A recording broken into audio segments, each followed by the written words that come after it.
For the last century, Earth has been leaking electromagnetic radiation into space.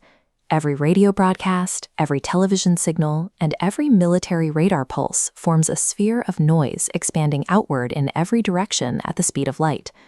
This spatial diagram shows that right now, that bubble is roughly 200 light-years across. Inside it, every star system within range has received physical evidence that intelligent life exists on Earth. And the response? Nothing. Not a whisper.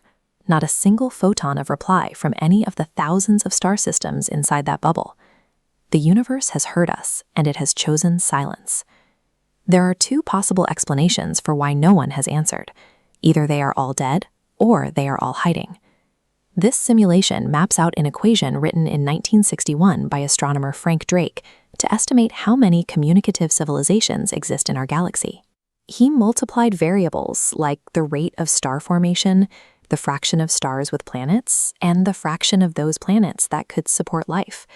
Even with highly conservative estimates, a galaxy this large, over a 13 billion year history, should have produced thousands of intelligent civilizations. Astronomer Michael Hart ran the math on interstellar colonization. He demonstrated that even at a fraction of the speed of light, a single expansionist civilization could spread across the entire Milky Way in a few million years. In cosmic terms, that is an eye blink. To explain why we see no probes and no megastructures, economist Robin Hanson proposed the Great Filter. He envisioned the journey from dead matter to a star-colonizing civilization as a rigid sequence of 9 steps. Each step has a mathematical probability of occurring, and the overall chance of making it to the end is the product of these individual probabilities. If even one of those steps is astronomically difficult, the total survival rate collapses to near zero. That single, ultra-hard bottleneck kills almost everyone who reaches it. The trajectory of our species depends on a single calculation. Is the Great Filter safely in our past, or is it waiting in our future? If the hardest step was early biological evolution, then we have already survived the worst. The origin of life requires abiogenesis, the transition from non-living chemistry to self-replicating molecules. Life needs a system that can both store information and replicate itself. Despite decades of experiments, we have never been able to reproduce this leap from random chemistry to a working self-replicator in a laboratory. But there is an even stronger candidate, eukaryogenesis. This is the biological anomaly where a simple archaeon swallowed a bacterium, and instead of digesting it, the two formed a symbiotic relationship. That consumed bacterium became the mitochondrion, the engine of the complex cell. For 2 billion years, half the history of life on Earth, the planet was populated by nothing but single-celled bacteria and archaea, dividing and dying. This complex cellular merger happened exactly once in Earth's entire history. Every plant, animal, and human descends from that single microscopic event. In contrast, complex tool-using intelligence evolved independently in crows, octopi, dolphins, and primates. Intelligence is biologically expensive, but it clearly happens under various selective pressures. The true bottleneck is more likely to be cellular. If eukaryogenesis is the Great Filter, the universe might be teeming with microscopic oceans of bacteria and nothing more. It means the hardest part is over, and the road to the stars is clear. But if the biological steps were relatively common, then almost every civilization that reaches our level of technology eventually hits a wall. Nuclear annihilation is the most obvious modern candidate for that barrier. We built nuclear weapons within decades of discovering nuclear physics. The Cuban Missile Crisis demonstrated how quickly a species can acquire world-ending power, long before it develops the collective wisdom required to manage it. Yet, a nuclear exchange might not be a true Great Filter. While utterly devastating, it is theoretically survivable for a species. A remnant population would likely endure the fallout and eventually rebuild. The creation of artificial general intelligence presents a different kind of threat. A misaligned, godlike machine could eliminate its creators, not out of malice, but pure indifference. We pave over an anthill without hatred. An AGI might view us exactly the same way. Any civilization advanced enough to map its own genome and build radio telescopes is advanced enough to build computers. A confrontation with artificial superintelligence is a test every technological species inevitably faces. At the same time, biotechnology opens the door to engineered pandemics. A highly tuned pathogen could have a long incubation period and a mortality rate high enough to silently collapse a global society before anyone even realizes they are infected.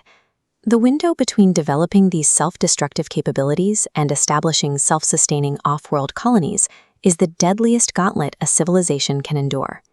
Paleobiologist Olev Vin proposed that the Great Filter might not be a single piece of technology at all. It might be a psychological syndrome known as inherited behavior patterns. Every intelligent biological organism is shaped by its evolutionary past. Aggression, fierce tribalism, and short-term reward-seeking are hardwired into our brains. These are the exact instincts that kept early pre-technological organisms alive. But those survival instincts become lethal the moment a civilization reaches the capacity for genetic engineering and nuclear physics. We are navigating existential threats with the minds of ancient hunters. Right now, humanity is standing firmly at step 8. We have reached the edge of the stars, possessing the technology to end our own biosphere, but still driven by the inherited instincts of cavemen. Whether that ancient programming will let us take the final step? So let's put numbers to the nightmare. Current scientific models, relying on the Fermi Paradox and the Drake equation, strictly constrain the lifespans of technological civilizations. Under optimistic scenarios, if intelligent life is common, it survives for approximately 5,000 years or less. 5,000 years is the exact span from the invention of written records to today. This diagram outlines the evolutionary hard steps required to reach interstellar capacity. If civilizations last only a few millennia, the overlap window for any two to detect each other is vanishingly small. They flare up and die like matches in a dark room, never close enough to see each other's light. There are likely 4 to 7 of these evolutionary filters, each eliminating the vast majority of candidates. If each step carries a 1 in 1,000 chance of success, the final mathematical probability of reaching an interstellar stage drops to roughly 1 in a quintillion. In a Milky Way populated by 100 billion planets, you would expect 0 civilizations to survive. Yet humanity currently exists at step 8, standing as a statistically terrifying anomaly. This mathematical void carries a counterintuitive implication. Philosopher Nick Bostrom articulated that the discovery of extraterrestrial life would be the worst possible news for humanity. If simple, ancient life arose independently on a neighboring planet like Mars, it proves that abiogenesis is relatively easy. That eliminates the early evolutionary milestones as the primary great filter. If we find complex, multicellular life or evidence of an extinct technological civilization, it means the filter does not lie in our past. Every discovery of alien life narrows the possible location of the filter and pushes it entirely into our immediate future. The silence of the night sky is our only evidence that the lethal filter is safely behind us. Finding a perfectly sterile universe is our ultimate survival requirement. The first major candidate for civilization death is self-inflicted extinction. Advanced civilizations inevitably develop tools capable of extinction-level engineering before they achieve off-world colonization. They face converging threats like artificial intelligence misalignment and unchecked biotechnology. Self-destruction is a convergent evolutionary test. Every extinct civilization likely reached our exact level of development, built these same lethal technologies, and ultimately failed to control them. But self-destruction assumes the killer and the victim are the same. An alternative framework suggests civilizations do not die by suicide, but by external extermination. Because cosmic resources are finite and another species' intentions are completely unknowable, the safest assumption is that any unknown civilization is a threat. The only mathematically secure response to an alien signal is an immediate preemptive strike. Every intelligent civilization eventually learns that survival requires absolute silence. Making yourself visible guarantees death. Humanity has actively broken this survival rule for a century by intentionally broadcasting our presence. Every leaked signal and radar pulse feeds an expanding radio bubble, projecting our exact coordinates deeper into an actively hostile cosmos. The universe is completely quiet. only because the surviving civilizations are hiding. By actively searching for life, we have painted a massive target on our own backs. Beyond internal failure and external predation lies a third framework. The Great Filter is not a single event or a hidden predator. It is a continuous process inextricably linked to technological progression. Risk compounds at every step of technological evolution.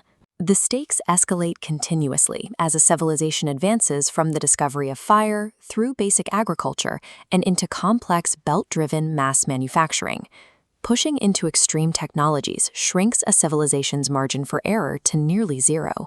A single mistake at the level of nuclear power or genetic engineering carries immediate extinction-level consequences. This chart maps the gauntlet every technological species faces. Survival requires passing an infinite sequence of increasingly lethal probability tests without failing. Every extinct civilization stood exactly where we are right now, looking at the night sky, before probability finally caught up to them. The Great Filter is an active countdown triggered the moment we lit our first fire. The exact technologies that give us the power to save ourselves are identically the tools that can kill us, and our naive cosmic broadcasts have invited the universe to watch our inevitable failure.